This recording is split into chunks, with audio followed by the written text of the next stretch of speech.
Welcome everyone. So data science টিউটোরিয়ালের third ভিডিওতে সবাইকে স্বাগতম।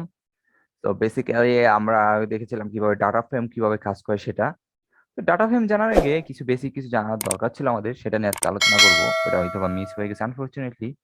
তো চলুন সেটা নিয়ে আলোচনা করে ফেলি। তো বেসিক্যালি আমরা যেটা নিয়ে আলোচনা করবো আজকে হলো সিরিজ নিয়ে। সো সিরিজ কি? সো এখানে আমরা দিয়ে দেই, আমরা একটা টাইটেল দেওয়া উচিত ছিল আমাদের এখানে। সেটা হলো আমি এখানে কি করব, আমি এখানে ইনসার্ট করে নিব বিলোতে। সো এখানে একটা হেডিং দিয়ে নিব ডাটা ফ্রেম, আর এখানে আমি কি করে দেবো হেডিং, দেন শিফট এন্টার প্রেস করব। তো এখানে আমি একটা হেডিং দিয়ে নিব সিরিজ, তারপরে আমরা হেডিং দিয়ে নিব, ওকে প্রেস করবেন। সো সিরিজ কি? Series like a column in a table, like একটা টেবিলের কলামই হলো সিরিজ। তো যেটা হলো আপনার ওয়ান ডাইমেনশনাল অ্যারে, যেটা ডাটা হোল্ড করে আর কি। সো ওয়ান ডাইমেনশনাল অ্যারে, আগে ছিল আমাদের টু ডাইমেনশনাল, এখন ওয়ান ডাইমেনশনাল। জাস্ট এক্সাম্পল দিলে দেখতে পাবেন, লাইক আমাদের ইম্পোর্ট পান্ডাস এসপিডি করাই আছে। আই গেস এগুলো আমি আবার রান করে নিই, আপনারা অবশ্যই রান করে নেবেন। Restart and run all cell, কারণ আমার পান্ডাস ইম্পোর্ট করা আছে আগে। রিস্টার্ট হয়ে গেল আমার। এখন আমি যদি লাইক আপনাদেরকে দেখাই, আমি একটা ভ্যারিয়েবল বানাই লাইক var2 নামে, var1 নামে ভ্যারিয়েবল আছে আমার। লাইক দিয়ে দিলাম কি, সাপোজ নেম দিয়ে দিলাম কিছু, like Suman, like Ghalib, like Nirab, like এখানে আমি আবার মিসিং করেছি দেখুন আগের মতো। তো তারপর দিয়ে দিলাম লাইক কামরুল।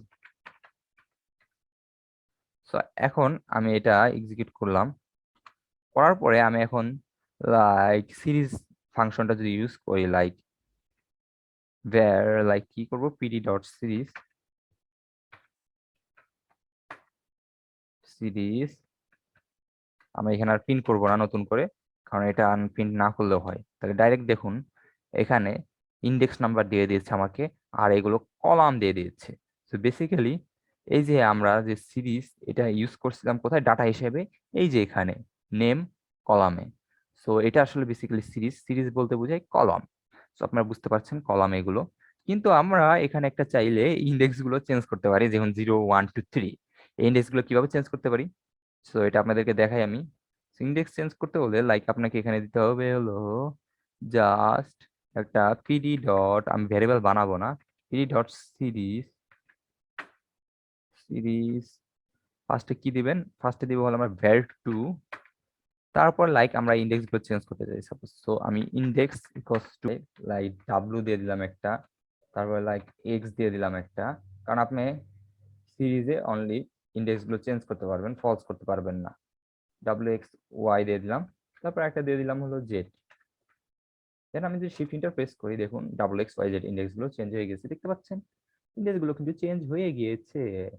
ওকে, তো এখন আমরা আমরা যদি এখন ডিকশনারির মাধ্যমে, এটা তো লিখলাম লিস্টের মাধ্যমে করেছি সিরিজ গুলো, ডিকশনারির মাধ্যমে সিরিজ করতে চাই, করতে পারবো কিন্তু তাহলে।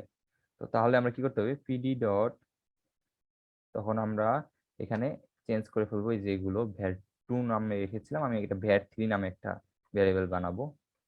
তো সেখানে আমি কি করবো, ডিকশনারি মতো দিব। তো ডিকশনারিতে লাইক এখানে আমি সাপোজ দিয়ে দিলাম হলো সুমন, তাদের পাসিং ইয়ার গুলো দিয়ে দিলাম এইভাবে লাইক 2033 ইনশাল্লাহ। তারপরে দিয়ে দিলাম হলো লাইক কামরুল অলসো 2023 ইনশাল্লাহ,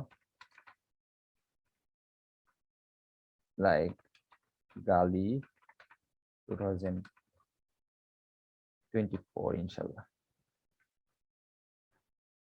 তো এইটা দিয়ে দিলাম আমরা। এখন এখন আমি যদি এটা শিফট প্রেস করে PD dot like series, series var3 দেই, তাহলে দেখুন কি হয়। তাহলে দেখুন সুমন, কামরুল, গালি, তাহলে এখানে আমাদের মাল্টি ডাইমেনশনাল অ্যারে কিন্তু আই মিন দুটো কলাম কিন্তু ক্রিয়েট হয়ে গিয়েছে। তো এই কাজটা কি কে করবে, এই কাজটা করবে হলো আমার ডিকশনারি। সেখানে কি হয়েছিল, এখানে আর এখানে দেখতে পাচ্ছেন ডিকশনারিতে আমার ইন্ডেক্স গুলো আর আসেনি, দেখতে পাচ্ছেন ইন্ডেক্স গুলো কিন্তু আর আসেনি।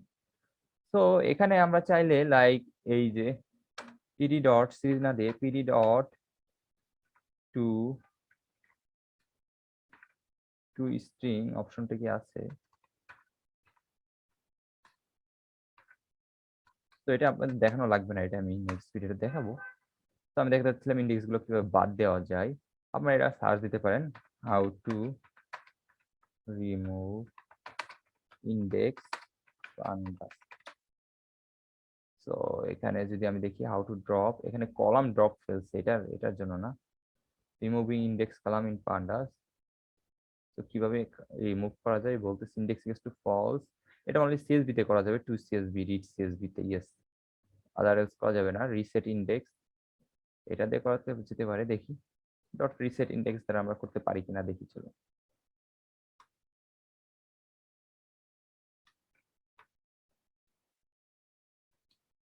তো এটা হবে না, ইয়েস, এটা অনলি আপনার সিএসভি ফাইলের জন্য অ্যাপ্লিকেবল। সো এই ছিল আমাদের আজকে বেসিক্স সিরিজ বলতে কি বোঝায়। আর আমরা ডাটা ফ্রেমটা কিন্তু জেনেছি, ডাটা ফ্রেম আমি আপনাদের আর দেখাবো না, ডাটা ফ্রেমটা কতদিন ভালোভাবে বুঝিয়েছি। তো এই ছিল আজকে আমাদের টপিক। নেক্সট দিন আমরা আরো নতুন নতুন টপিক দেখবো।